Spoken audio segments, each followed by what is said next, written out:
There'll be scary ghost stories and tales of the glories of Christmases long, long ago. This line from Andy Williams' song, Most Wonderful Time of the Year, might seem a little confusing to modern audiences, but in the Victorian era, stories of ghouls left wandering the earth after death were an integral part of any Yuletide celebrations, as shown in Charles Dickens's A Christmas Carol. In the spirit of this tradition, here are the spectres said to inhabit the most haunted location in the Big Smoke, the Tower of London.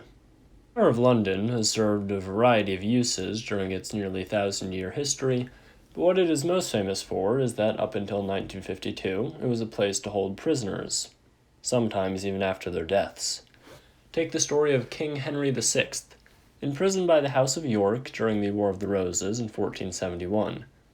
Although he was reported to have died from illness that same year, later autopsies suggest that foul play may have been involved, and it's said that if you visit Wakefield Tower on May 21st, the anniversary of his death, you'll see the fallen king wandering the halls, only to vanish once midnight arrives.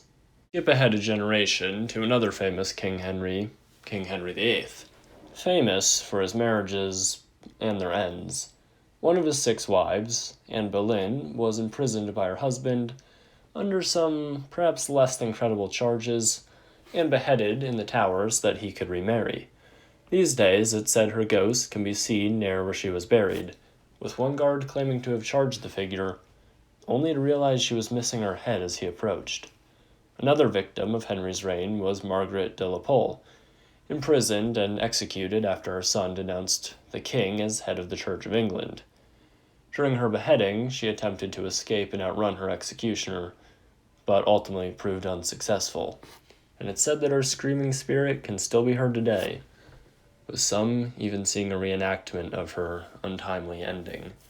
Even King Henry VIII's presence can be felt in the room of the tower where his armor is stored, with one guard reporting to have been assaulted by an unseen force that whispered, "There's only you and I in here," proving that, even to this day, he can still make someone lose their head. Finally, are perhaps the strangest undead entities said to inhabit the tower's walls, exotic animals from the royal menagerie. In the tower they kept a zoo of sorts, with all kinds of animals. In 1832 they moved the creatures to the London Zoo, but it seems that not all of them were so eager to leave.